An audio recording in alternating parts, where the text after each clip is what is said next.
I wanted clearly to work with Jean-Claude Carrière, who is the scriptwriter of the film. I mean, he's 82 years old, and it's always been a dream to work with him. I mean, when I was 16 years old, I was thinking to meet one day Jean-Claude Carrière because I'm such a fan of his work. I mean, films that he wrote, some Buñuel, some Forman's movies, some Andrzej Wajda and everything. So finally, I luckily start to become like a friendship, you know, with him.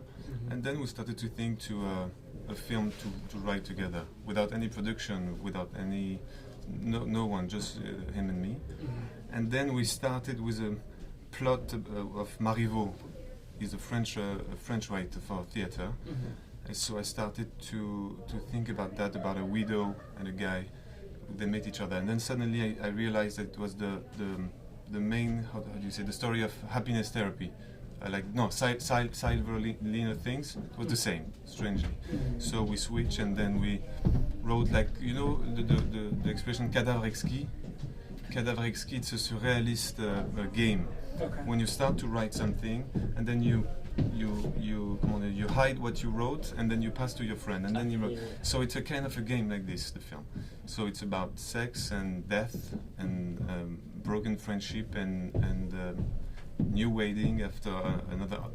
In general, it's a French movie. I thought the story was very different of what I can see in general in scripts.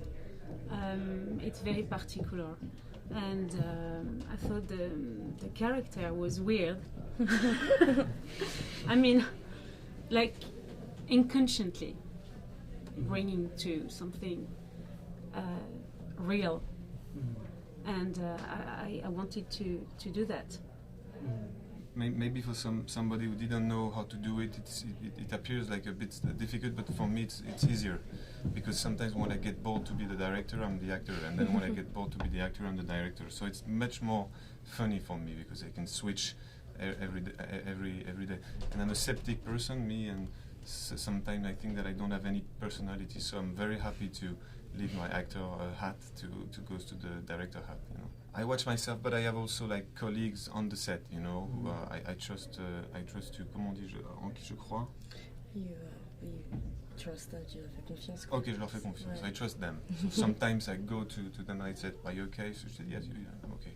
So it's, but you know, I realized when I shot the movie that I already knew that Charlie Chaplin was a genius, but when you can imagine, you can't imagine how Charlie Chaplin did his movie without the combo. How do you say the combo? You know, the monitor.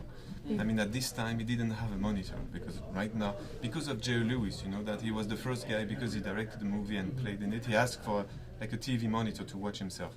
And that's only after Jerry Lewis, you know. But when you imagine a Charlie Chaplin, you can't even imagine or think how can he make that brilliant movies. It's the first time that I've ever been directed by and act opposite the same person, so it was definitely a new experience, but it was really interesting. I mean, I think you know, we rehearsed for several months before and everything, so I think that by the time we got on set, we all had kind of a really clear idea of what the scene should look like, and you know, kind of what the characters' intentions were and everything.